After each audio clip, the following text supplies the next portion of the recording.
시청자 여러분 안녕하십니까. 신통방통 윤태현입니다. 자, 오늘 새벽 월드컵 결승전 보셨습니까? 아르헨티나가 지금 프랑스와 승부 차이까지 가는 접전 끝에 승리하면서 86년 멕시코 월드컵 이후 36년 만에 우승을 차지했습니다. 주장 리오넬 메시는 월드컵 우승컵까지 품에 안으면서 축구의 신으로 등극했습니다. 우리나라도 그런 날이 언젠간 찾아오겠죠? 자, 아침 신문 만나보겠습니다. 조선일보입니다. 노조의 재정 운영 알 수 있게 하자. 화물연대 파업 이후에 민주노총에 대해서 정부가 강력한 드라이브를 이어가고 있는 그런 상황입니다. 자, 정부가 노조의 재정 운영, 국민이 알 수 있게 투명하게 해야 한다라는 목소리를 강조했습니다. 자, 돈이 어떻게 누구에게 언제 쓰이는지 도저히 본 사람이 없다. 투명해야 된다라는 지적을 하고 있습니다. 민노총 등 대부분의 노조들이 깜깜이 회계를 하고 있다는 지적들이 나오고 있습니다. 미국과 영국에서는 실제 노조 회계가 상당히 투명하게 집행이 되고 있다고 하는군요. 자, 민주노총은 2019년 기준 101만 명의 조합원으로부터 조합비를 받고 있는 상황인데요. 전체 회비 규모를 공개하지는 않지만 민노총 본부의 1년 예산은 200억 원이 넘고 민노총 전체적으로는 2천억 원에 달할 것이라는 관측도 나오고 있습니다. 이렇게 거금을 운영하기 때문에 이걸 투명하게 하자는 정부의 지적이 나왔습니다. 상황을 좀 지켜보겠습니다. 두 번째 신문은 국민일보입니다. 문재인 정부 통계 조작 의혹, 겨눈 여권이라는 보도가 실렸습니다. 문정부 통계 조작 의혹, 여권이 겨누고 있습니다. 정책 실패 덮으려는 국정농단이라는 단어까지 등장했습니다. 소득 주도 성장 그리고 집값 통제 고의적으로 조작했다는 의심을 받고 있는 상황이고 고위당정 회의에서 국기문란으로 규정했습니다. 감사원 홍장표 소득 주도 성장 설계자죠. 홍장표 전 수석을 조만간 불러서 조사할 것으로 전망되고 있습니다. 살펴보겠습니다. 세 번째 신문은 조선일보입니다. 보궐선거 때 이재명만 1억 원, 일종의 특혜가 이루어졌다 이런 지적들이 나오고 있습니다. 6명의 후보들이 지난 6월에 보궐선거에 출마했는데 이재명 대표를 제외한 나머지 후보는 5천만 원씩 보조금이 지급된 반면에 민주당의 이재명 당시 후보에게는 2배에 달하는 1억 원의 돈이 지급됐다라는 게 조선일보 확인을 통해서 보도가 됐습니다. 다른 6명에게는 5천만 원, 특혜 논란. 당 관계자는 선거 중요도를 판단한 것이다 이렇게 얘기를 하고 있습니다. 그러나 불만의 목소리는 적지 않습니다. 야당의 한 초선 의원은 야당 다른 후보들도 빠듯한 선거 비용 때문에 고전했을 텐데 이재명 당시 후보에게만 5천만 원을 추가로 지급해 준 것은 형평성에 어긋난다라는 지적이 나오고 있습니다. 잠시 후에 자세한 내용은 따로 살펴보도록 하겠습니다. 마지막 네 번째 신문 보겠습니다. 한겨레입니다. 실내 마스크 잃으면 설 전에 해제될 수 있다고 합니다. 조금씩 이런 분위기들이 좀 나오고 있는 것 같은데요. 병원이나 대중교통 이런 곳들 감염 취약시설만 의무 착용하는 것으로 하고 나머지 곳에서는 이르면 설 전에 실내 마스크를 해제하는 그런 움직임이 있는 것 같습니다. 방역당국은 23일 일단 기준을 발표한 뒤에 2, 3주간 감소세를 살펴가면서 점점 해제하는 것으로 가닥을 잡은 것 같습니다. 자, 지금까지 아침 신문 4개 살펴봤습니다. 본격적으로 이야기해보겠습니다. 패널들 먼저 소개해드리겠습니다. 반갑습니다. 안녕하세요. 주말 사이에 김만배 씨의 범죄 수익 260억 원을 은닉한 혐의로 화천대유 공동대표 이모 씨와 쌍방울 전 부회장 헬멧남 최모 씨가 구속됐습니다. 조선일보부터 살펴보겠습니다. 김만배 금고지기 이모 씨, 최모 씨 구속이 됐고 이제 은닉 재산을 집중 조사하기 위해서 어제 소환 조사까지 했다는 내용이 실려 있습니다. 검찰은 지금 김만배 씨의 입을 열기 위한 열쇠로 은닉 재산을 추적하면서 이걸 동결하는 것에 집중을 하고 있는 그런 상황입니다. 그래서 천화동인 7호 소유주인 김 씨의 전 직장 후배의 자산 120억 원도 동결했다고 합니다. 자, 본문을 좀 보겠습니다. 실제로 김 씨는 지난 13일 이 씨와 최 씨가 범죄 수익 은닉 혐의로 체포가 되자마자 바로 다음 날 14일인 극단적인 선택을 시도했다. 그만큼 은닉 재산에 대해서 김만배 씨가 굉장히 중요하게 생각하고 있고 이게 김 씨의 입을 열 수 있는 유일한 열쇠라고 검찰은 판단하고 있는 겁니다. 그리고 법조인들은 김 씨가 재구속이 될 가능성도 있다라고 말을 하고 있는데 지난달 24일 김 씨가 구속기간 만료로 석방되기 직전에 검찰이 김 씨를 계속 구속해야 한다는 의견을 법원에 냈었습니다. 당시 재판부는 추가 구속 필요성이 없어 보인다면서도 재판 진행 과정에서 구속 사유 필요성이 인정될 만한 새로운 사정이 발견된다면 그때는 구속영장 발부를 적극적으로 고려할 것이라고 밝힌 바 있습니다. 극단적인 선택을 시도했던 만큼 신변을 보호해야 한다는 차원에서 재구속 가능성까지 지금 법 쪽에서는 나오고 있습니다. 자, 검찰이 은닉재산을 추적하면서 김만배 씨를 압박하고 있는데 효과가 있는지는 좀 더 지켜봐야 되겠습니다만 그래도 최대한 변호사님 마음의 동요는 충분히 일으키고 있는 것 같습니다. 네, 앞서서 이 신문에서 보신 바와 같이 일단 동요가 있다라고 하는 것은 이 관련되어 있는 두 사람의 신병이 확보되고 나서 일단 극단적인 선택을 시도했다 해서 볼 수 있고요.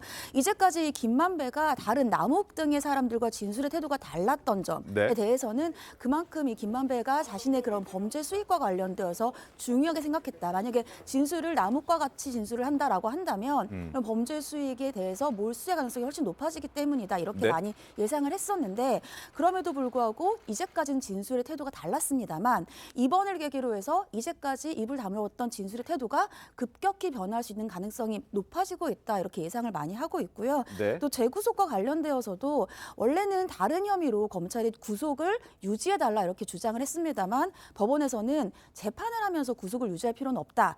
다만 재판 진행 과정에서 구속의 필요성이 새로 생긴다면 그러면 그때는 구속의 가능성이 있다라고 얘기를 했는데 구속은 물론 범죄 수익과 관련되어서 증거 인멸과 관련된 것도 있지만 극단적인 선택을 시도했지 않습니까? 이 검찰에서는 어떠한 신병의 안전을 확보하기 위해서도 이러한 신병 확보라든지 구속을 가능성을 염두에 두고 있기 때문에 그런 것들의 가능성도 다시 높아지고 있는 상황입니다. 설전 변호사께서도 구속 가능성, 재구속 가능성 있다고 보십니까? 네, 어떠한 스스로를 해야 할 염려가 어떠한 구속 사유는 될 수는 없습니다만은 일반적으로 보통 신병의 확보를 하는 이유가 보통 이런 경우도 있습니다. 오히려 그 극단적인 선택을 하는 경우라든지 아니면 외부로부터의 위해를 막아주기 위해서도 일부러 그 구속을 하는 경우도 있거든요. 그렇기 때문에 저는 다시 한번 구속될 가능성이 있는데 만약에 이 구속이 그냥 무조건 이런 일이 있다 해서 구속을 다시 시켜야 된다. 이렇게 할 수는 없거든요. 법에 의해서 어떠한 혐의로 구속을 할 것인가. 지금 예를 들어서 범죄 수익에 대한 은닉을 지시했다거나 어떤 이런 부분에 대해서 그 측근이라고 얘기하는 그 두 분 지금 최근에 구속되신 분들에 대한 수사 결과가 어느 정도 나와서 진술이 어느 정도 확보가 되면 저는 이제 이 혐의로 은닉에 대한 혐의 자체로 구속이 가능할 수도 있다고 봅니다. 알겠습니다. 상황을 좀 지켜보겠습니다. 현재 김만배 씨는 6일째 중환자실에서 치료를 받고 있습니다. 당초에는 생명에 지장이 없는 것으로 알려져 있었는데 김 씨 측에서는 매우 위중하다는 얘기도 나오고 있습니다. 화면 보겠습니다. 김만배 씨 부인이 이런 얘기를 했습니다. 현재 남편의 폐 기능이 상실될 수도 있는 매우 위중한 상황이다. 그리고 사건 당시 피를 굉장히 많이 흘렸다. 이런 얘기를 하고 있습니다.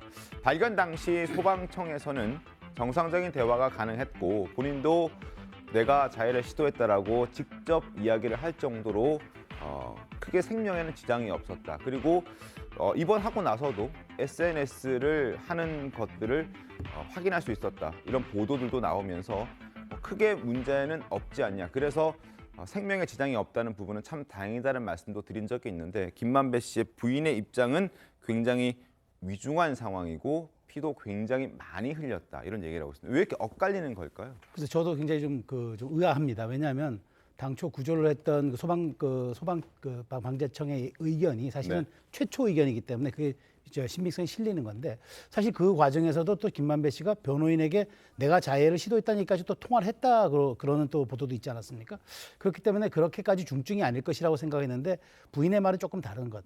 저는 이렇게 해석합니다. 지금 어찌됐건 이제 김만배 씨가 이 사건의 굉장히 핵심적인 증인이고 또 관계자고 그다음에 이 마지막 퍼즐을 맞출 수 있는 유일한 또 말하자면 마지막 지금 진술의 합치성을 가지고 입증할 수 있는 사람인데 그런데 이제 지금 이렇게 된다 그러면은 중증이라 그러면 검찰의 조사라든가 이 소환 일정이라든가 이게 자꾸 뒤로 밀릴 수밖에 없거든요. 그러면 시간이 조금 더 벌릴 수 있고 좀 지연될 수 있기 때문에 혹여나 좀 이런 그 김만배 씨 측에서는 조금 더 이런 병세 혹은 이제 이 어떤 극단적 시도로 인한 그런 것들의 이 상황들이 조금 더 치료를 요하는 상황이다 해서 시간을 조금 뒤로 미루는 듯한 그런 인상을 줄 수도 있어서 그건 지켜봐야 되겠습니다만 저는 결국은 검찰이 결국 병원에 물어서 직접적인 상황을 확인한 다음에 이 상황, 이 위중증한 상황이 어디까지인가를 보고 그다음에 소환조사 일정이라든가 추가 조사 일정을 마무리할 거라고 생각하기 때문에 김 씨 측 부인의 입장은 뭐 주장에 저도 불과한 것으로 보고 중요한 건 검찰이 병원 측과 의료진의 상태에서 정확한 사실 확인을 하는 게 더 중요한 관건이라고 생각합니다. 알겠습니다. 자, 그리고 김용, 정진상, 그리고 김만배 씨의 최측근들까지 이재명 대표를 둘러싼 대장동 사건 수사에서 핵심 인물들이 잇따라 지금 구속되고 있습니다. 자, 과거 이재명 대표의 발언도 이들의 구속과 함께 다시 한번 재조명되고 있습니다. 어떤 얘기가 있는지 들어보겠습니다. 돈을 가진 자가 범인 맞습니다. 그건 계좌 추적을 하든지 자금의 흐름을 추적하면 다 밝혀질 일이고 국민의힘이 추천한 또는 국민의힘과 관련된 인물이 드러났고 저와 관계된 사람, 그 뇌물 받았다는 그 사람 말고 없지 않습니까? 또 민주당 없지 않습니까? 이익을 나눈 자가 범인이다. 이익을 나눌 수 있게 한 사람이 이익을 나눌 수 있게 만들어준 사람이 공범이다. 돈 받은 자가 범인입니다. 작물 나눈 자가 도둑이죠. 정말 참 코미디가 이런 코미디가 없습니다. 돈을 받은 자가 범인이다. 그리고 돈을 받게끔 만들어준 자가 공범이다. 이런 얘기를 수차례 강조했던 바로 그 사람이 이재명 대표였습니다. 그런데 검찰은 지금 그 흐름을 이재명 대표로 향하고 있는 것 같습니다. 신문 보겠습니다. 서울신문인데요. 검찰이 정진상, 이재명 대장동 결재 사전에 검토했다 이런 보도를 했습니다. 그리고 이건 공소장에 적시가 됐다고 합니다. 때문에 이재명 대표의 수사도 불가피하다라는 지적이 나오고 있습니다. 정진상 전 실장은 428억 원 약속받고 배당 등의 특혜를 제공했다. 그리고 김만배 씨 측에게 수상한 거래가 있었다는 부분. 또 하나 자금 세탁을 하는 과정에서 혹시 자금 세탁된 돈이 이재명 대표의 변호사비 대납에 사용된 것은 아닌지 검찰은 의심하고 있습니다. 검찰은 또 정 전 실장이 이 대표가 성남시장, 경기지사를 지내는 동안에 대장동 관련 주요 결제 보고서, 문건 등을 모두 사전에 검토했다고 공소장에 적시한 것으로 알려져 있습니다. 검찰이 정 전 실장과 이 대표를 정치적 동지 관계로 보는 만큼 이 대표의 공모 혐의에 대해서도 수사가 불가피할 전망입니다. 그래서 조만간 이재명 대표도 소환될 가능성이 점점 커지고 있습니다. 자, 강선배 평론가님 어떻게 보십니까? 이재명 대표 어떻게 응할 것 같습니까?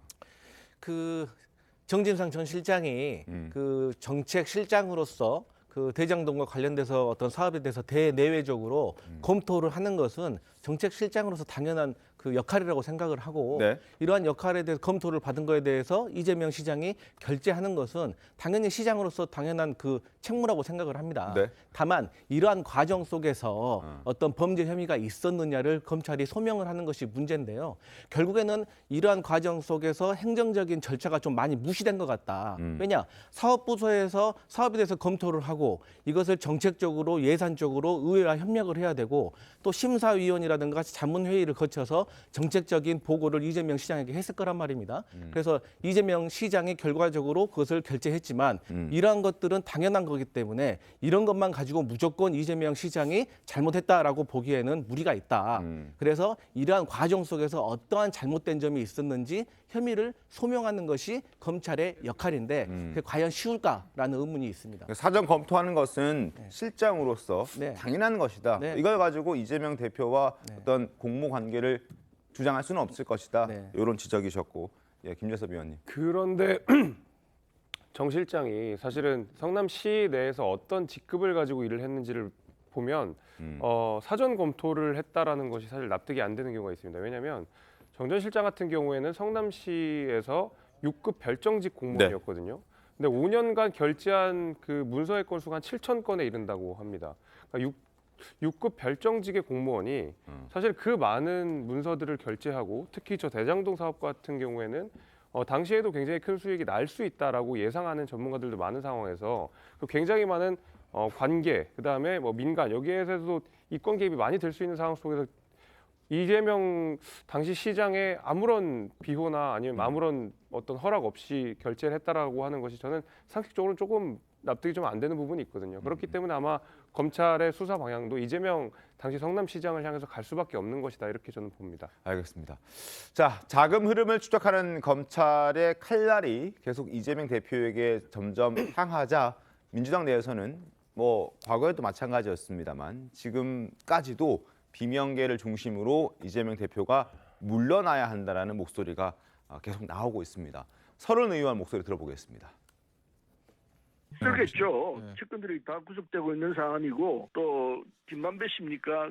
그 양반이 또 자해도 하고 그러는 상황이기 때문에 뭐 이재명 대표로서는 뭐 마음이 편하겠습니까? 나는 지금이라도 당대표를 내놓고 그리고 나는 내 혼자의 상황을 해도 당당하게 내가 이길 수 있다. 그렇게 해서 국민들로부터 역시 이재명답다 뭐 이런 평가를 받을 수 있도록 하는 것이 지금 정권에서는 최선이 아닐까 이렇게 생각하는데 그 선택은 이재명 대표가 하기 나름이죠. 자, 과연 서른 의원의 주장대로 이재명 대표가 당대표직을 내려놓을까? 아마 많은 분들이 그러지 않을 것이다라고 생각하시는 분들도 꽤 있을 것 같습니다. 상황을 좀 지켜보겠고, 그런데 이런 와중에 이재명 대표에게 어떤 특혜가 주어졌다라는 조선일보 보도가 나왔습니다. 오프닝에서 잠깐 언급해드린 부분인데요. 신문을 한 번 더 보면서 설명을 드리겠습니다. 보궐선거 때 이재명만 1억 원, 타 후보의 2배를 지원했다는 겁니다. 이 보조금이라는 건 후보들이 조직을 운영하고 그리고 선거를 잘 치를 수 있게끔 소정의 금액을 지원해 주는 걸 얘기하고 이건 세금으로, 국민 세금으로 지원이 되는 돈입니다. 당시 6월 보궐선거 때 민주당 다른 후보들에게는 5천만 원씩 지급을 했는데 이재명 대표에게는 5천만 원을 지급한 데 이어서 한 번 더 5천만 원을 지급하면서 타 후보들에 비해서 2배나 더 많은 돈을 챙겼다는 겁니다. 신문 보겠습니다. 이재명 당시 후보가 민주당에서 처음 보조금 5천만 원을 받은 뒤에 그게 5월 13일이었습니다. 추가로 5천만 원을 받은 시점은 보궐선거 투표일 이틀 앞둔 5월 30일이었습니다. 이 후보가 당시 맞붙었던 국민의힘 윤영선 후보와 지지율 격차가 좁혀지면서 박빙의 승부를 펼쳤던 시점이었고 선거 판도에 위기감을 느낀 당 지도부가 추가 지원금 지급을 결정한 것으로 보인다. 이렇게 되어 있습니다. 물론 보조금은 당 지도부가 판단해서 어디에 얼마나 쓸지 물론 똑같이 다 줘야 되는 건 아니라고 알려져 있습니다. 그래서 크게 문제는 없어 보인다라고 얘기를 하고 있고 이미 다 선거가 끝난 이후에 다 상환했다라고 얘기를 하고 있는데 그럼에도 불구하고 왜 하필 이재명 대표에게만 이렇게 주어졌느냐 하는 부분에서 형평성의 지적이 나오고 있습니다. 지난 6월 국회의원 보궐선거 당시에 5천만 원씩 총 2차례 1억 원을 받은 이재명 대표였고 나머지 6명 후보들 김한규, 김지수, 김병관, 김용락, 나소열, 원창묵 5천만 원씩 지원이 됐습니다. 김한규 지금 현재 의원 당시 후보만 제외하고 나머지 이 5명의 후보들은 다 탈락했습니다. 떨어졌습니다. 더 박빙의 승부들이 있었고 여러 가지 힘든 것들이 있었겠지만 이들에게는 추가적인 5천만 원 보조금이 지원되지 않았고 이재명 대표에게는 일단 지원이 됐습니다. 그래서 형평성이 어긋난다는 지적들이 나오고 있는데 어떻습니까, 설전 변호사님? 당시 선거 때로 다시 한번 돌아가 보면 당초에는 이재명 대표가 뭐 출마를 하냐 마냐 이걸로 상당히 뭐 논쟁이 많았었죠. 그래서 이제 거의 막판까지도 개항을로 갈 것이냐 아니면 어떻게 할 것이냐 그 부분 당 내에서도 말이 많았고 당 외적으로도 말이 많았습니다. 그때 당시에 그렇다고 한다면 이 부분에서 상당히 민주당으로서는 당시 이재명 당시는 이제 지금의 당대표가 어찌 보면 가장 중요한 선거였거든요. 그렇다 보면 예를 들어서 여기에 왜 돈이 더 갔냐? 인력이 그만큼 더 투입이 되고 이제 당에서도 지원 인력들이 가다 보니까 이런 그러니까 공식적으로 쓰이는 선거 비용이 많이 들어가기 때문에 선거 비용이 더 들어간 것뿐이고 뭐 나중에 다 상환되고 그렇기 때문에 뭐 불법적인 부분은 하나도 없다고 볼 것 같습니다. 알겠습니다. 자, 일단 그 부분까지 짚어드렸고 지금부터는 주제를 바꿔서 지난 15일에 있었던 윤석열 대통령 청와대 영빈관에서 국민 패널 100군과 함께 국정과제 점검회의를 주재했습니다.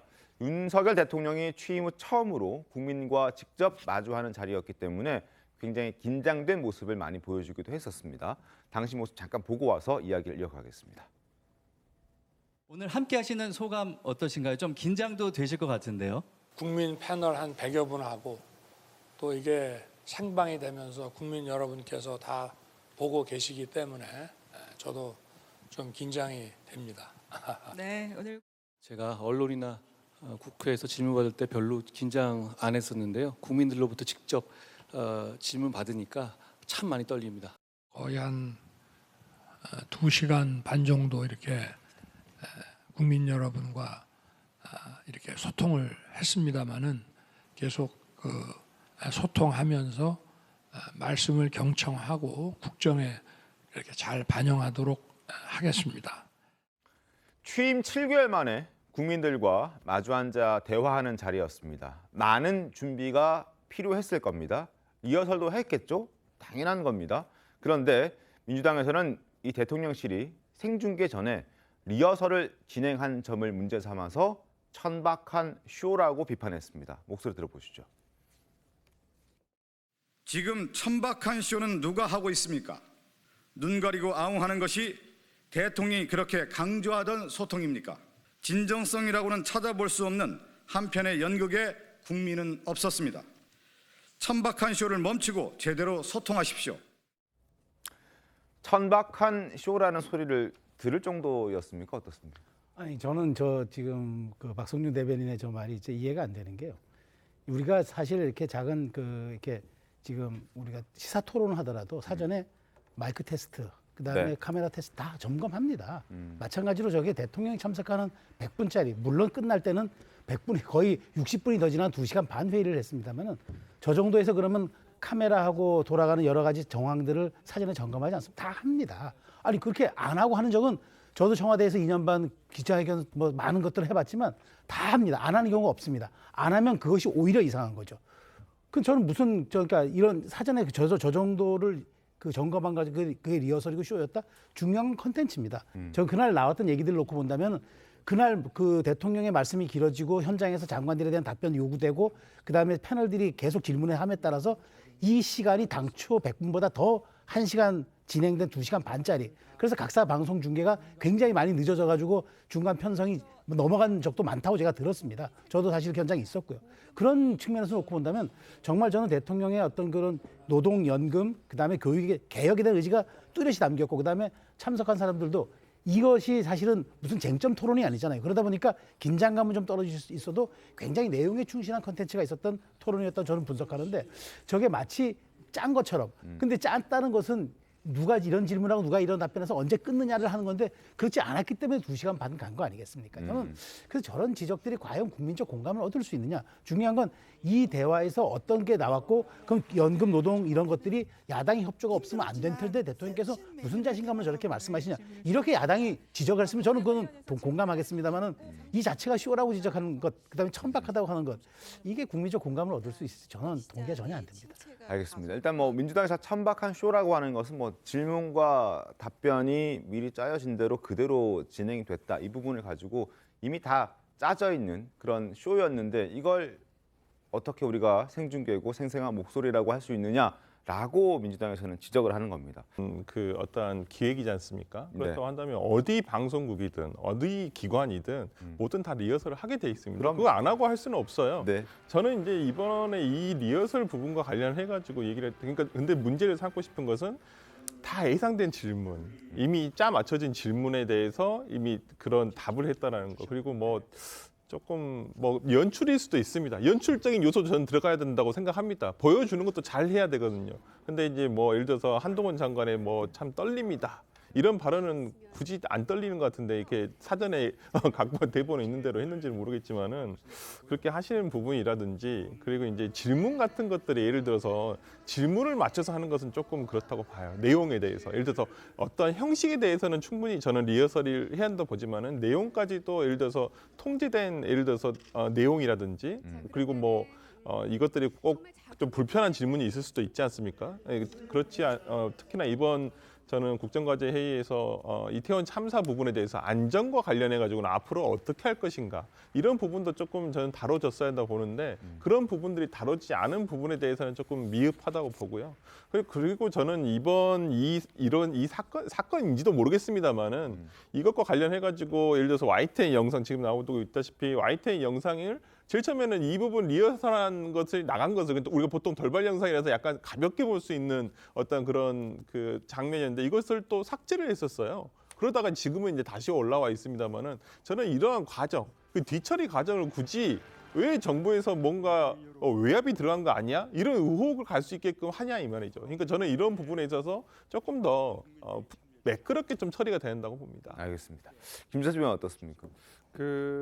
제가 재작년에 그 청와대에서 문재인 대통령께서 진행하는 행사에 참여를 한 적이 있었습니다. 대통령이 등장하기 전에 충분한 리허설을 거치고요. 거기 이제 사회자분들도 뭐 장례 정리부터 시작해가지고 음악이 잘 나오는지, 그다음에 뭐 어떤 참가자들이 그 앞에 앉아 있는지 자리 배치까지 다시 다 하고 대통령이 와서 그대로 다시 했었던 기억들이 있거든요. 그렇기 때문에 사실 어떤 사전 리허설을 가지고 비판한다는 것 자체가 저는 민주당의 대변인으로서 사실 이 사실을 모르지 않을 거라고 생각합니다. 본인도 충분히 많은 어떤 이런 의전 행사들을 경험했을 거고 본인이 주최한 경우도 있었을 거고 그럼에도 불구하고 저렇게 뭐 리허설을 했기 때문에 그것은 뭐 쇼고 뭐 국민과의 소통은 내팽개쳐 버렸고 이렇게 이야기하는 것은 사실을 전부 다 알고 있는 민주당 대변인 현역 국회의원이 저렇게 비판하는 것이 저는 옳지 않다고 생각하는 이유고 더욱 저는 저 말에 대해서 비판을 받아야 되는 것이 대부분 정치권에 근무하시는 분들은 근무하지 않는 분들은 모를 수도 있지만 저분은 누구보다 잘할 것이다. 문재인 대통령을 가장 또 가까이서 봤을 것이다. 그럼에도 불구하고 저런 이야기를 한다는 것은 말 그대로 비판을 위한 비판에 불과하다는 생각도 좀 듭니다. 알겠습니다. 자, YTN이 최초로 돌발 영상으로 보도한 저 영상도 사실은 사용해서는 안 되는 영상이었는데 사용을 했고 그것 때문에 이제 지금은 영상이 닫혀져 있는 그런 상황이긴 하거든요. 어찌됐든 뭐 국정과제 점검 회의를 통해서 여러 가지 또 잡음들이 터져 나오고 있는 것 같습니다. 자, 지적을 좀 해드렸고 다음 내용은 정부가 매년 사회 필수 시설 종사자 등에게 대통령 명의로 연말에 선물을 보내는 게 있습니다. 대통령 명의로 지급된 올해 선물의 원산지가 지금 도마에 올랐습니다. 관련해 신문 보겠습니다. 대통령이 연말에 선물을 쭉 보냅니다. 현장에서 근무하는 현장 근로자들에게 선물을 쭉 보내는데 81년도부터 이 선물이 보내져 왔고 올해도 어김없이 현장 근로자들에게는 선물이 보내졌습니다. 여러 가지 선물들이 보내졌는데 그중에서 견과류 세트가 전달되는 경우들이 있었는데 여기에 지금 원산지가 국내산이 아니라 수입산이었다라는 것 때문에 또 논란이 시작됐습니다. 윤준병 민주당 의원이 지적을 한 건데요. 국회 소속인 농림축산식품부 소속인 민주당 윤준병 의원이 페이스북에 이렇게 했습니다. 지역 주민들로부터 대통령이 정신 나간 것 아니냐. 대통령으로부터 연말 선물을 받았는데 뜯어봤더니 내용물이 모두 수입 외국산이었다. 일부러 농민 열받게 하려고 그러는 건지 모르겠는데 이런 질문들을 받았다라고 합니다. 자, 지금 사진 보시는 것처럼 견과류가 6개 세트가 있습니다. 6개 세트가 있는데 여기에 뭐 호두나 아몬드, 건자두, 피스타치오 이건 미국산이었고 그리고 볶음 땅콩과 호박씨는 100% 중국산이었다. 이렇게 지적을 한 겁니다. 대통령실은 이게 이렇게 내부 어떤 그 재료들까지 챙기지는 못했는데 앞으로 잘 챙기겠다라는 해명을 하긴 했습니다만 이걸 지적해야 되는 겁니까? 어떻게 보십니까? 그 윤석열 대통령이 가장 신뢰하는 부서 중에 하나가 행안부 아니겠습니까? 네. 근데 행안부가 오히려 이렇게 윤석열 대통령을 곤란하게 만드니까 윤석열 대통령으로서는 참으로 답답할 노릇이겠습니다. 아니 안 그래도 지금 우리 농민들이 경제적으로 어려움을 겪고 있는 것은 대한민국이 다 아는 사실인데 해마다 대통령의 연말 선물은 항상 언론에 보도가 되고 화제가 됐고 좋은 의미로 받아들여져서 어떤 미담으로 돼야 될 이런 상황에서 오히려 미담은커녕 이렇게 대통령에게 비난을 받고 지적을 받게 했다는 것은 정말 행안부가 반성을 해야 된다. 그렇게 보고 있습니다. 중증 장애인의 일자리 창출과 직업 재활을 지원하고자 관련 시설에서 만들어진 음식들을 일단 제공을 하기로 한 건데 또 이게 또 논란이 돼서 저희가 잠깐 짚어드리긴 했습니다. 자, 다음 주제 가겠습니다. 문 전 대통령과 반려견 사파가 담긴 달력 제작에 나선 문다혜 씨. 지난 16일에 얼마 전 숨진 마루의 장례식 동영상을 SNS에 공개했습니다. 풍산계 반환 논란에 마음고생하는 아버지를 돕고 싶은 마음이 너무 넘쳤던 건 아닌가 이런 지적들이 적지 않게 나오고 있습니다. 지금 보시는 저 사진들 마루를 화장하고 마루를 이제 잘 보내주는 그런 과정들을 일일이 사진을 촬영하고 영상으로 만들어서 3분짜리 영상을 만들어서 SNS에 공개를 한 겁니다. 뭐 마루를 안타깝게 여기고 또 가족으로 생각했던 그런 마음은 이해를 하겠지만 저걸 공개적으로 저렇게 올리는 것이 과연 적절한 것이냐.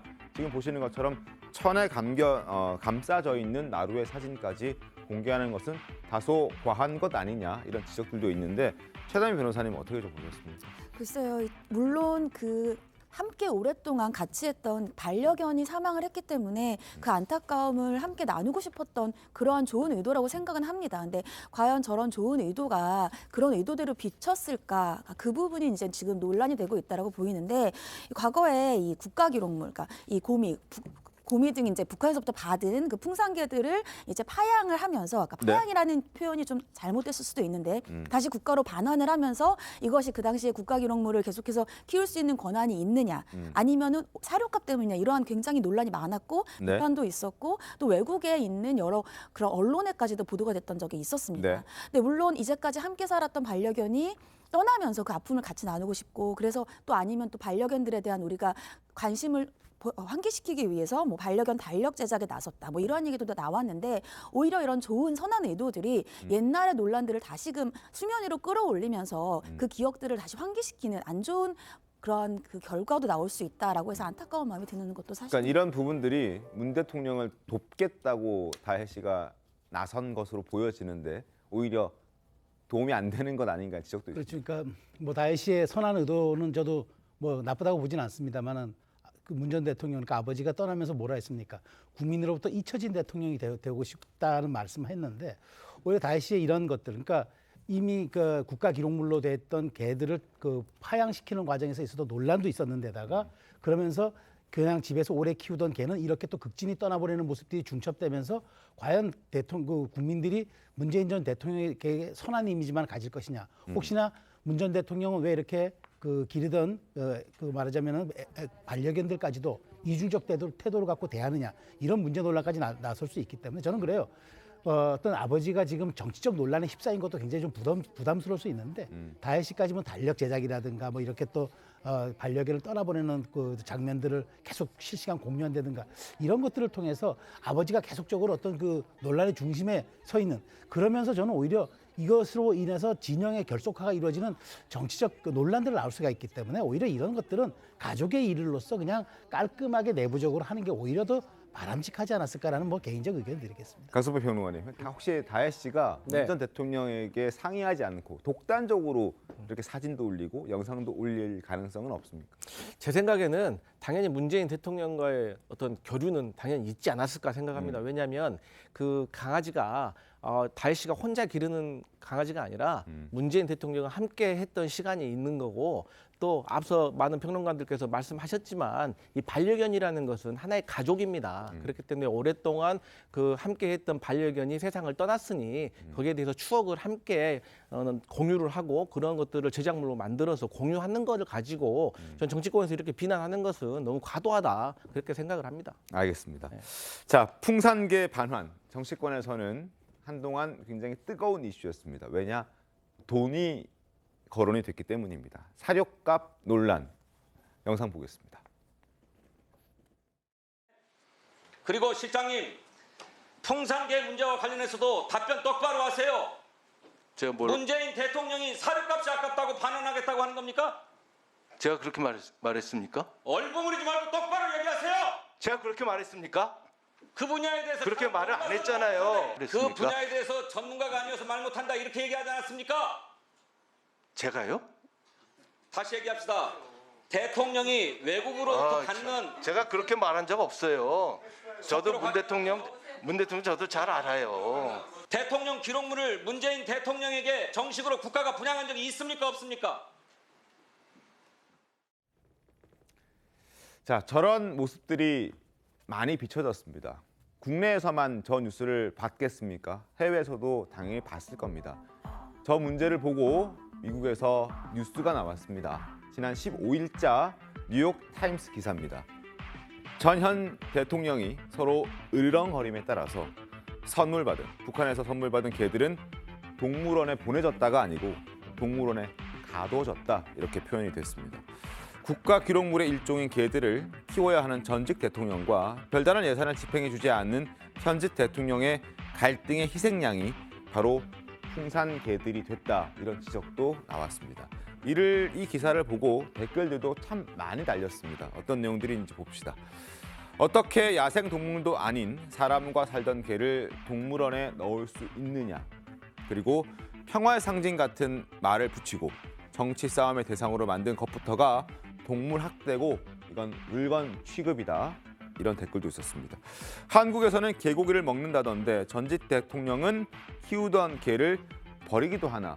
이건 우리나라 사람들이 작성한 댓글들이 아니라 뉴욕타임스의 지난 15일자 기사를 보고 미국 사람들이 혹은 또 외국 사람들이 단 댓글들입니다. 우리나라가 이렇게 비춰지는 겁니다. 해외에서 이 풍산개 논란 때문에. 김배섭 위원님 어떻게 보셨습니까? 그 좀 부끄러운 일이죠. 그 뉴욕 타임즈가 아까 전에 보여주신 자료 화면을 딱 보면 별다른 예상을 집행해주지 않은 그 어떤 문제 때문에 갈등이 일어났다. 결국 뉴욕 타임즈는 이 사건을 보고 돈 문제라고 보고 있는 것이거든요. 그러면 여당 야당을 떠나서 제3자의 입장에서 결국 이 풍산개들이 버려지게 된 것은 돈 문제다, 이렇게 인식을 하고 있는 것인데, 문재인 대통령께서 저 풍산개들을 기르는 과정에서 얼마 비용이 소요됐다는 것이 이제 언론 보도에 많이 나왔지만 굉장히 큰 돈 아니거든요. 문재인 대통령께서 얼마든지 부담할 수 있는 돈이고, 지금 문다희 씨가 어떤 소셜 펀드를 통해서 돈을 모으는 것처럼 얼마든지 그 풍산개들을 기를 수 있는 돈을 마련할 수가 있는 거잖아요. 그럼에도 불구하고 저 풍산개를 파양을 하고 동물원으로 사실상 버려 유기했다라고 볼 수 있는 것은 결국 앙금 같은 거라고 봐야 될 것 같거든요. 돈 문제로 인한 앙금, 이런 것들로 봐야 될 것 같은데, 사실 그래서 이제 뭐 현직 대통령이 예산을 편성해주지 않아서 뭐 파양을 했다라고 하는 것이 이제 납득될 수 없는 바로 부분이 바로 이 지점입니다. 예산이라는 것은 법률이 근거가 돼야 됩니다. 우리나라 헌법에 의해서 예산 법률주의가 있습니다. 그리고 국가 세금이 들어가는 예산이 세워지려면 어떠한 법률의 근거가 있어야 되는 거예요. 지금 그 근거를 누가 안 해줬습니까? 현직 대통령이, 윤 대통령이 이 부분 정권 이양이 되면서 이 부분 해결을 하시겠다 그랬어요. 근데 이게 계속 안 됐던 거예요. 그러니까 우리가 이건 지난 시간에 이미 다뤘으니까 네. 뭐 자세한 얘기는 안 하겠습니다만은 이 부분에 대해서 그러면 만약에 이 풍산개 논란이 있은 것도 벌써 한 달이 지났잖아요. 그럼 그 안에 충분히 정부에서는 이거 어려운 게 아니에요. 이해관계가 엮여 있는 것도 아닙니다. 그리고 아까도 우리가 자료 화면에서 봤습니다만은 김대기 비서실장도 문재인 대통령이 돈이 없어서 이 돈 부담스러워서 이거 반환한다고 했던 게 아니라고 말씀하고 계시잖아요. 그러니까 이거에 대한 법적인 근거를 해주지 않기 때문에 이걸 계속 데리고 있으면 문재인 대통령이 불법을 저지르고 있는 거예요. 그걸 계속 자기가 불법을 저지르고 있다는 게 말이 됩니까? 그러니까 어쩔 수 없이 본인으로서도 이거 국가에 반납도 아니죠. 왜 그냥 분양된 적이 없으니까. 그러니까 국가 기록물을 그러니까 어찌 보면 국가에게 어떤 관리를 맡긴 거예요, 다시. 그렇기 때문에 저는 근데 이 논란이 있은 이유도 어떤 대통령실이나 정부 행안부에서도 어떻게 하겠다는 말은 없어요. 법적인 근거를 마련해 주면 되는데. 그렇기 때문에 저는 이 부분에 있어서 돈 문제다라고 저는 치부하는 것은 너무 문재인 대통령을 좀 모욕하는 얘기라고 생각을 하고요. 저는 이 부분에 있어서는 조금 앞으로도 또 이런 일이 생길 수가 있어요. 네. 그렇기 때문에 저는 법적으로 이 부분에 해소가 돼야 한다라고 봅니다. 알겠습니다. 상황을 지켜보죠. 자, 네 번째 주제는 방송인 김어준 씨입니다. 김어준 씨가 운영하는 여론조사 업체가 있습니다. 공정성이 결여됐다는 소식을 지난주에 제가 잠시 전해드린 바도 있습니다. 질문이 모두 여권과 관련된 내용이었고 특히 한동훈 장관 질문이 절대 다수였기 때문에 다분히 의도적이었다는 지적을 했습니다. 그런데 지적의 결은 달랐지만 김어준 씨도 질문 구성이 잘못됐다고 인정을 했습니다. 질문 작성을 잘못해서 민주당 지지층이 이탈했고 자신의 의도와 다른 원치 않는 결과를 얻었다고 이야기를 했습니다. 목소리 들어보겠습니다. 중간 이탈이 많이 됐어. 누가 이탈이 됐어? 민주당 지지층이 이탈이 된 거야. 왜 민주당 지지층이 이탈이 됐지? 내 잘못이야. 한동훈 장관의 질문을 받으면 받을수록 이게 중간에 전화를 끌어버려 사람들이. 정당 지지도 대통령 지지도 다음에 여당 당대표 선호도를 먼저 물은 거예요. 세 번째로. 그다음에 그러니까, 이제 한동훈 쭉 물으니까 이건 여권에서 하는구나 라고 인식을 했던 것 같아. 내 잘못이야. 내가 너무 많이 물어봤어. 한동훈에 대해서. 자, 기억하시는지 모르겠습니다. 당시 김어준 씨가 내놓았던 여론조사에서 윤석열 대통령의 국정 운영 긍정 평가가 40%를 넘었습니다. 그래서 자기가 질문을 잘못 구성했고 긍정 평가가 높게 나왔다. 약간 투덜대는 그런 모습이거든요. 어떻게 좀 보셨습니까? 전 저거 보면서 굉장히 좀 김어준 씨가 그 상당히 저 여론조사까지도 이중성을 갖고 있구나 하는 생각을 했는데 사실 그 여론조사 기법에 하우스 이펙트라는 게 있습니다. 뭐냐면 그 여론조사 기관이 어떤 성향을 가졌냐가 그 응답자들의 반응에 작용이 되는 겁니다. 그래서 그거를 여론조사 기관의 특성, 그래서 하우스 이펙트, 그 기관의 특성이 영향을 미친다 이러는데 여론조사 꽃이라는 게 굉장히 그 김어준 씨가 설립했다는 것도 아는 분들도 있었을 거예요. 네. 그렇다면 오히려 진보층 대상이 여기에 많이 응답률이 높았을 수도 있다는 그런 가설도 성립할 수 있는데 김어준 씨 얘기는 그거잖아요.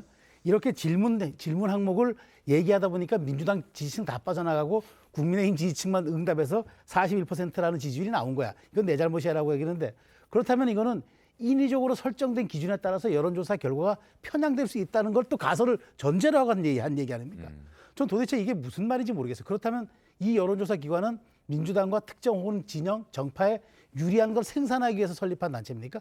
윤석열 대통령 지지율이 최근 한 달 사이에 쭉 오름세 추세라는 것은 모든 여론조사 기관에서 트렌드, 이른바 추세선으로 분석하고 있는 겁니다. 그런데 여기에서 높게 나온 건 우리만 잘못된 거고 내가 문항서를 잘못했기 때문에 이 결과가 나온 거다. 저는 사실 제가 여론조사 응답을 한다 해도 이재명 대표 질문이 많이 온다고 해서 저 끊지 않습니다.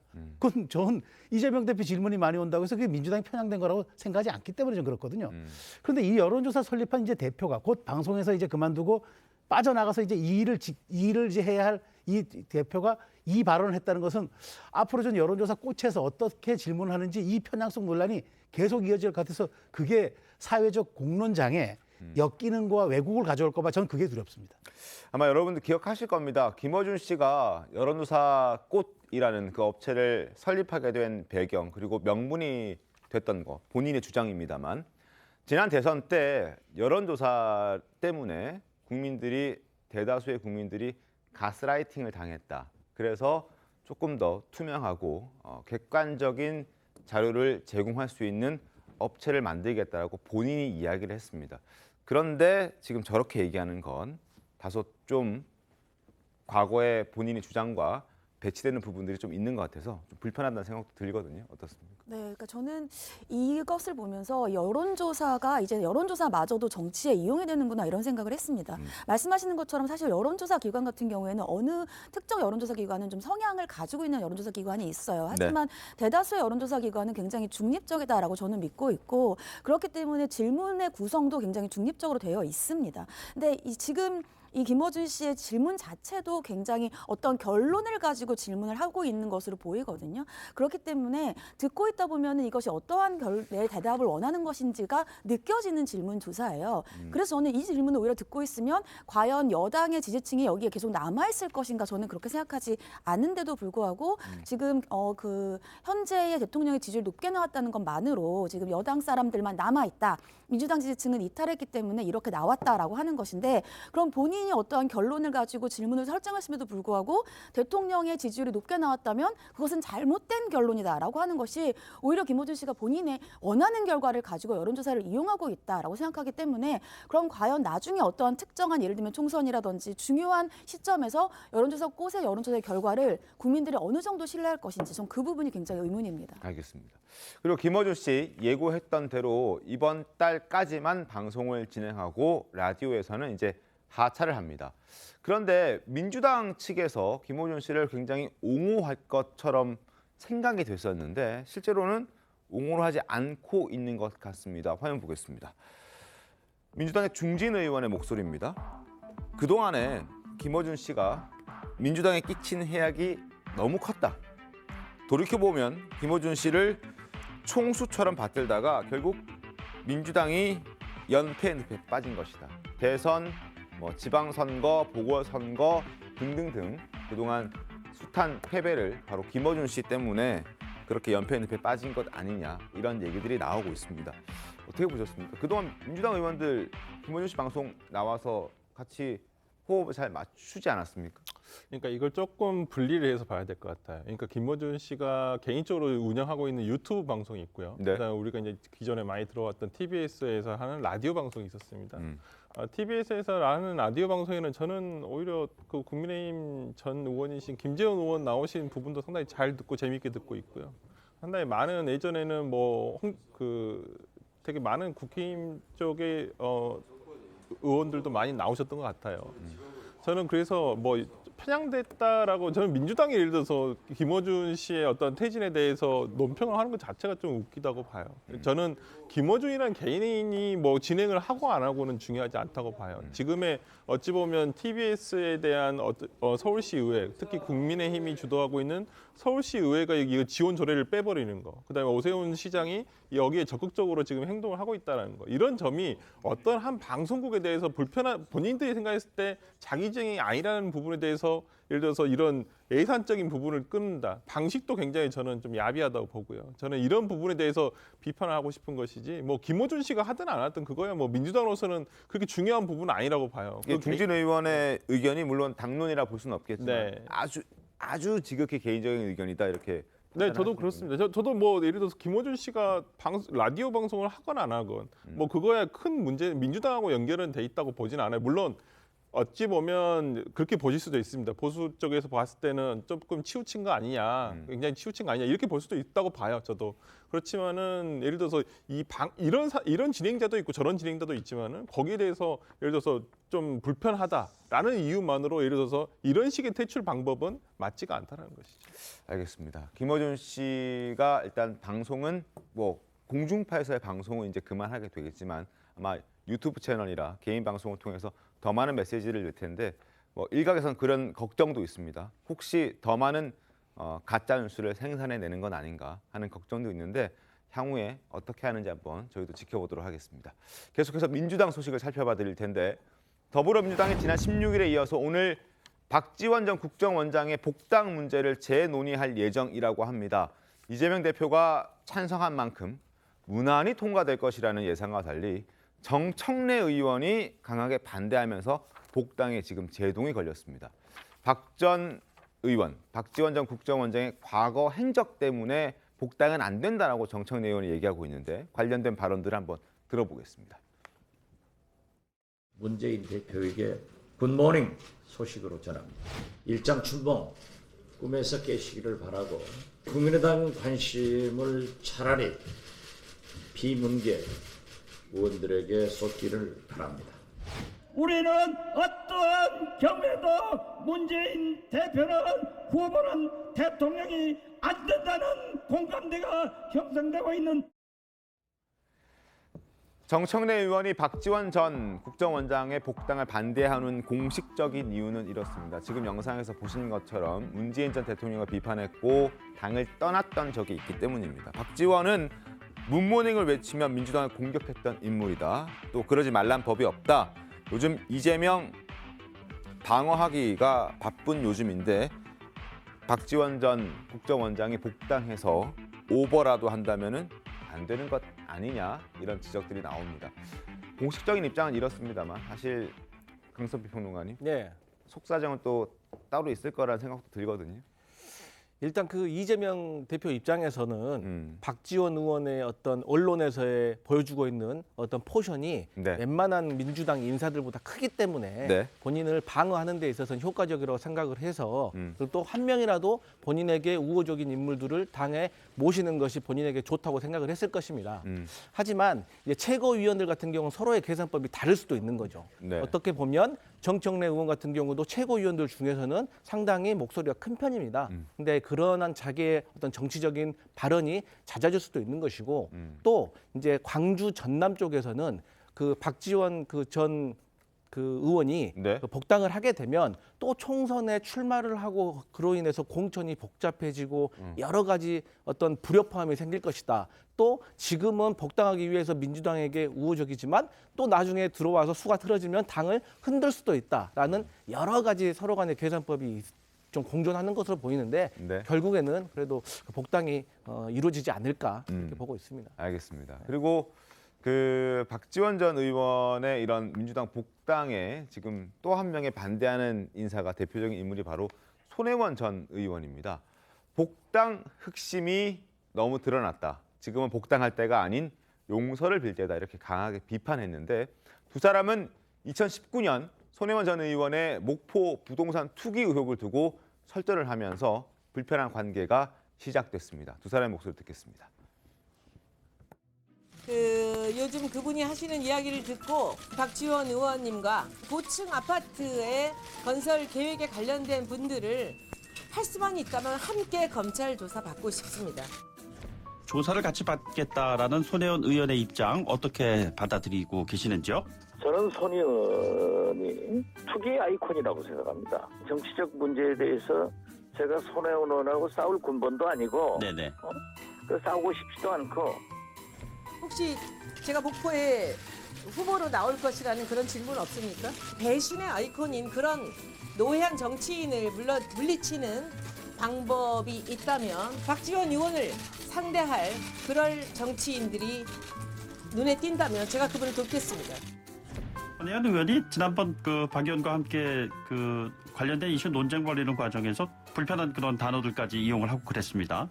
미꾸라지라는 표현도 나왔고요. 손혜원 의원은 여기저기 좌충우돌을 하기 때문에 그분 말씀에 일일이 답변할 필요 없습니다. 손혜원 의원이 얘기한 배신의 아이콘 아니십니까? 손혜원 의원 그런 얘기는 제가 답변할 필요가 없다니까요. 그분 입에 걸리면은 살 사람이 없어요. 자, 최수영 교수님, 네. 정청래 의원이 이렇게 반대하는 그 배경에 손혜원 전 의원도 있다고 보십니까? 두 사람 좀 가깝지 않습니까? 가깝죠. 매우 가깝죠. 그 정청래 의원 지역구가 양보 한번 못 나오니까 양보해서 손혜원 의원이 나온 거 아니겠습니까? 그래서 저는 굉장히 이 과정에서 놓고 보면 제가 이제 재밌는 게 하나 있는 게 이제 문모닝을 외치면 민주당을 공격했던 인물인데 또 그러지 말란 법이 없다고 정청래 의원 얘기했는데 저는 그렇게 보지 않습니다. 민주당 정부의 문재인 정부의 마지막 국정원장을 했던 사람입니다. 그렇기 때문에 저는 그분이 또 이제 배신하거나 그럼 자기 정체성을 부정하는 건데 그럴 이유는 없고 두 가지 저는 변수가 있다고 봐요. 하나는 이제 지금 이재명 대표 이런 걸로 인해서 지금 야당이 여론전이 필요합니다. 야당의 여론전에 굉장히 여론전에 능한 빅 마우스가 바로 박지원 의원인데 아마 그분이 등장하면 정청래 의원이 자기가 좀 묻히지 않을까 그걸 우려하는 것 같고 또 하나는 복당 이전의 변수가 하나 뭐가 있냐면 지금 서해 피격 사건의 피의자입니다. 박지원 전 원장이 그렇기 네. 때문에 이 사건이 또 어떻게 진행되는지도 아마 복당에는 조금 약간 변수가 될 듯 싶은데 어쨌든 복당이 좀 빠를 것 같아요. 빠르면 빨라진다 그러면은 또 만일 이 사건 결과에 따라서 박지원 전 원장이 또 혹시나 또 구치소나 가게 된다 그러면 또 이 문제도 그와 또 연동돼서 다시 한번 논란이 일어날 가능성이 있다고 저는 생각합니다. 알겠습니다. 상황을 좀 보겠습니다. 그리고 또 한 사람의 복당 논란이 있는데 바로 양향자 무소속 의원에 대해서 김남국 의원이 또 한마디를 하면서 두 사람의 설전이 벌어졌습니다. 어떤 얘기했는지 잠깐 보겠습니다. 복당 안 한다 하는데 무슨 복당 불허를 갑자기 얘기하느냐 뭐 이런 게 바로 정치보복이다라고 양향자 의원이 얘기했더니 김남국 의원이 가구 향리패라고 얘기하고 있습니다. 집에서 기르는 개가 집 안쪽을 향해 짖는다. 내부 총질한다 뭐 이런 얘기인데 은혜를 원수로 갚는다. 뭐 이런 얘기들을 하고 있습니다. 김남국 의원 오랜만에 또 한마디 했는데 논란이 되고 있습니다. 자, 어쨌든 이런 내용들이 민주당에 있었고 지금부터는 오늘의 이 사람, 오늘 저희가 아이템 중에서 꼭 이건 짚고 가야 된다는 부분들 인물 세 사람을 좀 꼽아봤습니다. 첫 번째 인물은 바로 정진석 국민의힘 비대위원장입니다. 지금 국민의힘에서는 전당대회 3월 초 전당대회를 앞두고 경선 룰을 어떻게 할 것인지를 놓고 말들이 참 많습니다. 변화를 주긴 줄 텐데 어떤 식으로 변화를 주는지 일단 당원 투표 100% 이렇게 하자는 의견들이 굉장히 많은 것 같습니다. 비판의 목소리도 적진 않습니다. 조선일보 바로 지적했는데 골대를 옮겨서 골을 넣으면 이거 정당한 거 아니지 않아? 라고 지적하고 있습니다. 전당대회 룰은 바꿀 수는 있지만 대회를 직전에 두고 목전에 두고 룰을 변경하는 것은 정당성을 잃을 수 있다라고 지적하고 있습니다. 중도층, 지금 외연 넓힌다는 취지도 무색해질 수 있다. 그리고 친윤계가 여론조사에서 밀려서 선거에서 질까 봐 당심 100%를 밀어붙인다는 의심도 받을 수밖에 없다. 현행 룰에 정말 문제가 있다고 여긴다면 전당대회를 치른 후에 그 후에 민주적인 절차를 거쳐서 룰을 바꿔서 하는 게 더 좋아 보인다. 그리고 윤석열 정부가 펼쳐나간 정치는 정정당당 아니냐. 지금 이렇게 목전에 두고 룰을 바꾸는 건 정정당당한 모습은 아닌 것 같다라고 지적하고 있는데 김재수 의원님 어떻게 보셨습니까? 뭐 조선일보 사설에 굉장히 동의가 많이 됩니다. 작년에 제가 전당대회 룰을 관여를 하는 그런 그 위원회에서 같이 이제 들어가서 네. 예, 일을 좀 했었는데 당시에 저 얘기가 다른 어떤 선거관리위원회도 똑같이 나왔었습니다.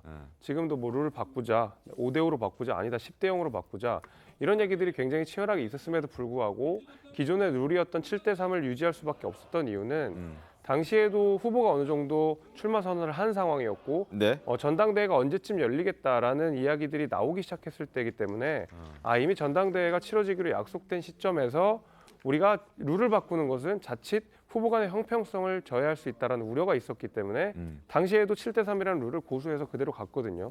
당시에 당연히 지적이 나온 것이 그럼 역선택의 문제는 어떻게 할 것이냐, 네. 민주당 지지자들 어떻게 할 것이냐, 정진석 비대위원장이 말씀하신 대로 일반 선거안에 3반 사람들이 들어오면 어떻게 할 것이냐라는 우려가 있었기 때문에 그 30%에 해당하는 여론조사 내에서도 역선택 방지 조항을 넣은 바가 있습니다. 네네. 그렇게 하면 얼마든지 해결될 수 있는 문제인데 지금 당신 100%로 가자는 것은 사실 14년 전에 박근혜 전 비대위원장 당시가 바꿔놓은 룰 그 전으로 회귀하자라는 것이거든요. 당시에 박근혜 전 대통령이 저 룰을 만들 때는 같은 경선 후보였던 이명박 전 대통령에게 불리하다는 사실을 알면서도 불구하고 여론조사 비율을 늘려서라도 우리가 국민적 지지를 받아야 된다라는 정치적 판단이 있었기 때문에 그 룰 변경이 있었던 것이거든요. 14년이 흐른 지금 이제 와서 전당대 시점이 어느 정도 정해진 이후에 다시 100대 0으로 바꾸자라고 하는 것은 국민의힘이 어떤 국민들을 등지고 있다라는 인상을 줄 수 있기 때문에 저는 좀 부적절하다고 생각합니다. 알겠습니다. 아마 이준석 전 당대표가 그 지난 전당대회에서 나경원 전 의원에게 당원 투표는 졌지만 국민 여론조사에서 승리하면서 당대표로 뽑혔고 그리고 대선을 치르는 과정에서 굉장한 잡음들이 나왔기 때문에 그리고 지금 또 유승민 전 의원도 등장을 한다는 얘기들이 있어서 그 부분 때문에 룰을 바꾸자고 하는 것 같은데 뭐 비판 여론도 있고 찬성하는 여론도 있다고 합니다. 그리고 지금 10시 5분쯤 됐는데요. 10시 반쯤에 정진성 비대위원장이 기자회견을 한다고 합니다. 어떤 내용인지 뭐 정확히 확인되고 있지 않습니다만 전당대회와 관련된 내용일 수도 있습니다. 상황을 좀 지켜보고 뭐 의미 있는 내용들이 나오면 저희 내일 아침에 다시 한번 말씀을 드리겠습니다. 두 번째 인물 만나보겠습니다. 두 번째 인물은 월드컵 영웅 아르헨티나의 리오넬 메시, 축구신 리오넬 메시입니다. 메시의 황홀한 라스트 댄스가 정말 아름답게 마무리가 됐습니다. 오늘 새벽 12시부터 프랑스와 결승전을 했죠. 아마 많은 분들 밤잠 설치면서 경기를 지켜봤을 것 같은데요. 전반전만 하더라도 아르헨티나의 압승으로 끝날 것 같았습니다. 프랑스가 유효 슈팅이 하나도 없었습니다. 아예 골문으로 골을 차지도 못했습니다. 그런데 후반에 음바페 선수가 두 골을 몰아넣으면서 극적으로 동점을 만들었고 연장전에서도 다시 한번 메시와 음바페가 한 골씩 주고받으면서 결국 승부는 승부차기까지 가는 접전을 펼쳤습니다. 4대2로 아르헨티나가 우승하면서 메시가 갖고 있던 여러 가지 커리어 중에서 월드컵 우승이 없었는데 그것까지 채우면서 메시가 아르헨티나의 축구 영웅 마라도나와 함께 정말 축구의 신으로 등극하는 그런 대관식이 된 2022년 카타르 월드컵이었습니다. 그리고 메시가 사실 이번 월드컵을 끝으로 30대 중반의 나이에 접어든 만큼 국가대표는 은퇴할 것이라는 전망도 많았는데 오늘 아침 신문 보니까 은퇴 안 한다 그러더라고요. 네, 맞습니다. 그러니까 라스트 댄스일 것이다 이러한 생각이 굉장히 많았었는데 메시 스스로 마지막이 아니다 이렇게 얘기를 했습니다. 그러니까 본인은 국가대표를 그만하지 않을 것이다. 그리고 네. 세계 최고의 그런 경기를 뛴 그 기량을 계속해서 사용하고 싶다 이렇게 얘기를 했는데 다만 전문가들이 얘기하기로 4년 뒤에 다시 월드컵이 열렸을 때 메시 선수가 뛴다 하더라도 그때 40살이 된다고 합니다. 그러니까 전성기 때의 기량만큼을 우리가 다시 보기는 어렵지 않겠는가 이러한 예측들이 나오고 있는 상황입니다. 알겠습니다. 자, 세 번째 인물 만나보겠습니다. 세 번째 인물 마지막 인물이죠. 국민 가수 이미자 씨입니다. 자, 가수 이미자 씨가 국가유공자 예우에 앞장선 공로를 인정받아서 보훈처로부터 감사패를 받는다고 합니다. 어떤 내용인지 보겠습니다. 이미자 씨가 이달 초에 6.25 전쟁 참전 용사와 베트남전 참전 용사 그리고 천안함 유가족 등을 초청해서 특별 감사 공연을 하고 목숨을 바쳐 나라를 지킨 영웅과 그 가족들에게 감사를 표하고 위로를 하는 공연을 했습니다. 그리고 심지어 공연 출연료와 전화 자동 응답 시스템으로 모금한 수익금 전액을 국가유공자 복지 증진에 사용해달라며 기부하기로 했다고 합니다. 이에 감사의 뜻을 담아 보훈처가 감사패를 이미자 씨에게 전달하기로 했다는 내용이 전해졌습니다.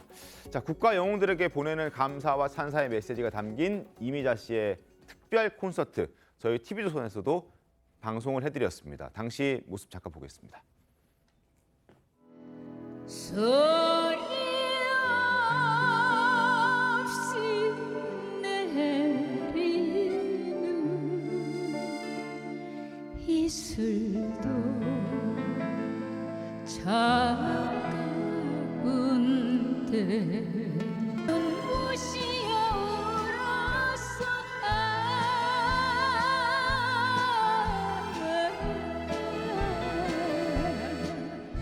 쓰러안고 싶었어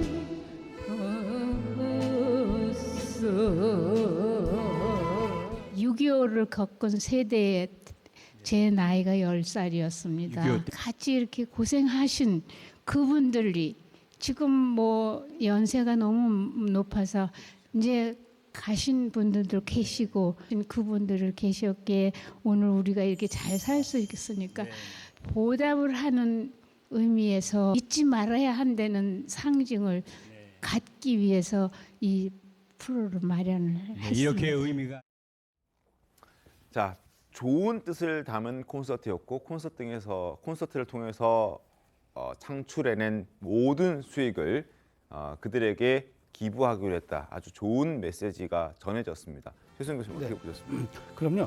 저는 일제강점기에 태어나서 전쟁을 겪고 우리 산업화와 우리 지금까지 온 나라의 한국의 역사 함께했던 이미자 씨가, 이미자 선생님께서 정말 국가와 국민이 있어야 내가 노래를 부를 수 있다. 내가 이게 버는 것, 내가 이게 가진 것 다 국가를 위해서 드리겠다.